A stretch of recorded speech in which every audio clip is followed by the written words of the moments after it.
آپ کے ساتھ پڑھنے والے فوجی کولیگ کون تھے؟ جنرل جہاں داد، جنرل احمد جمال تھے، ان کے ساتھ دوستی رہی، اب بھی روزانہ گولف کھیلتے ہیں، اصولوں پر ضیاء الحق کے مسئلہ پر دوستی چھوڑی۔ جنرل فضل حق میرا کلاس فیلو تھا، ہم ڈیسک پر اکٹھے بیٹھتے تھے۔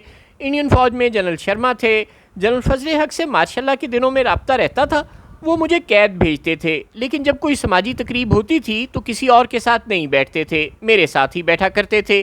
قید بھیجنے پر میں ان کے خلاف دل میں اناد نہیں رکھتا تھا، کیونکہ مجھے پتا تھا ان کی کیا مجبوریاں ہیں، اور پھر یہ بھی بات تھی کہ فیصلہ کرنے والا ضیاء الحق ہوتا تھا نہ کہ فضل حق۔ ضیاء الحق سے فروری 78 کے بعد پھر میں نہیں ملا، اور پھر خاص کر اپریل 79 کے بعد تو کوئی رابطہ بھی نہیں کیا۔ تو پہلے کیا آپ کا ضیاء الحق سے قریبی تعلق تھا؟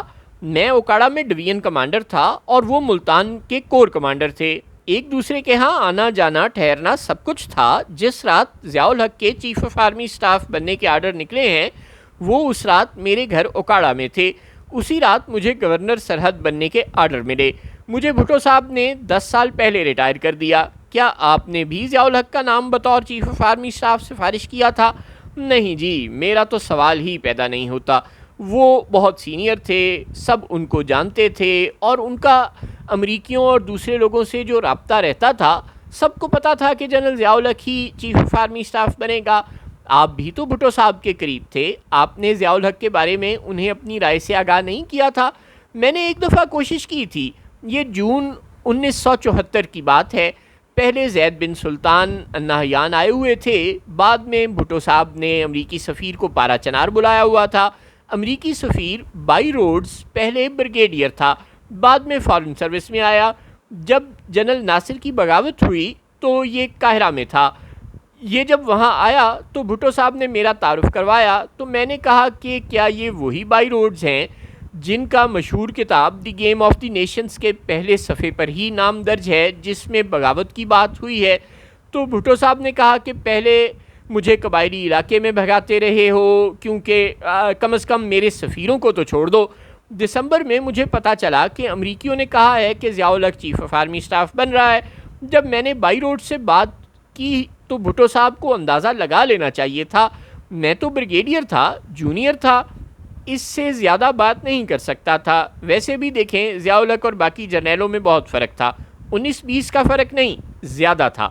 بھٹو صاحب کو یہ بھی پتا تھا کہ 1970 میں خاقان عباسی اور ضیاء الحق نے مل کر اردن میں فلسطینیوں کو مارا تھا، ان کو 20,000 پاؤنڈ انعام ملا تھا، اس سے مرسیڈیز خریدی گئی، بعد میں اس کو بطور صدر چلاتا رہا۔ جب بیچی تو پتا چلا کہ اس کا روڈ ٹیکس ہی ادا نہیں ہوا، پھر درخواست دے دی کہ مجھے 7 سال کا روڈ ٹیکس معاف کیا جائے۔ تو پھر اس فیصلے میں بھٹو کی کمزور قوت فیصلہ کا ہاتھ نہیں تھا؟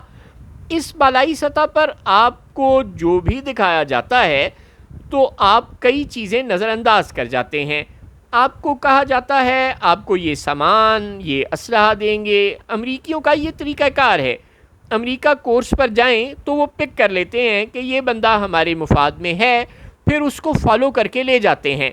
تو ان کا خیال تھا کہ ضیاء الحق کو بنائیں، کیونکہ ان کے ساتھ دشمنی تو تھی بھٹو کی کہ وہ ایٹمی پروگرام جاری رکھے ہوئے تھے۔ امریکہ نے اس لیے بھی بھٹو کو معاف نہیں کیا کہ انہوں نے امریکہ کو دھوکہ دیا۔ امریکیوں کا خیال تھا کہ یہ ری پروسیسنگ پلانٹ کے لیے جا رہا ہے، دوسری طرف سینٹریفیوج پر ڈاکٹر قدیر سے کام کرواتے رہے۔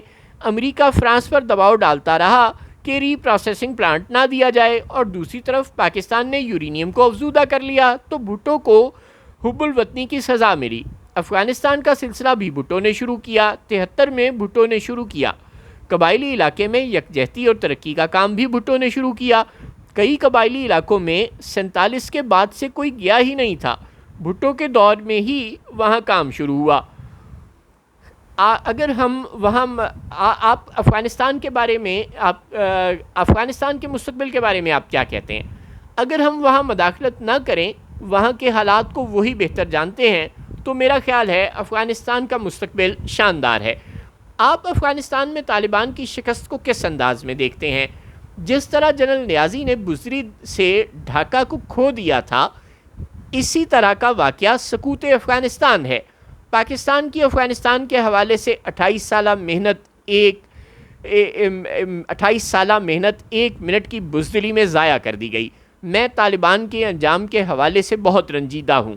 میں سمجھتا ہوں کہ یہ ساری غلطی جنرل پرویز مشرف کی ہے. آپ کی پارٹی کی سربراہ بے نظیر بھٹو کا موقف تو آپ سے مختلف ہے. بے نظیر کا ان معاملات میں کیا قصور؟ یہ بات چھوڑیں، اصل قصور تو جنرل پرویز مشرف کا ہے، ان کی بات کریں. سہیل وڑائچ صاحب نے جنرل نصیر اللہ بابر سے یہ انٹرویو 2 قسطوں میں لیے تھے. 9 نومبر 1998 اور 22 نومبر 2001 میں یہ دونوں انٹرویو لیے گئے، جن سے یہاں آپ کی خدمت میں یہ اقتباس پیش کیا گیا ہے. جنرل نصیر اللہ بابر کے یہ دونوں انٹرویو سہیل وڑائچ صاحب کی کتاب میں جرنیلوں کی سیاست میں یکجا کر کے شائع کیے جا چکے ہیں. آداب.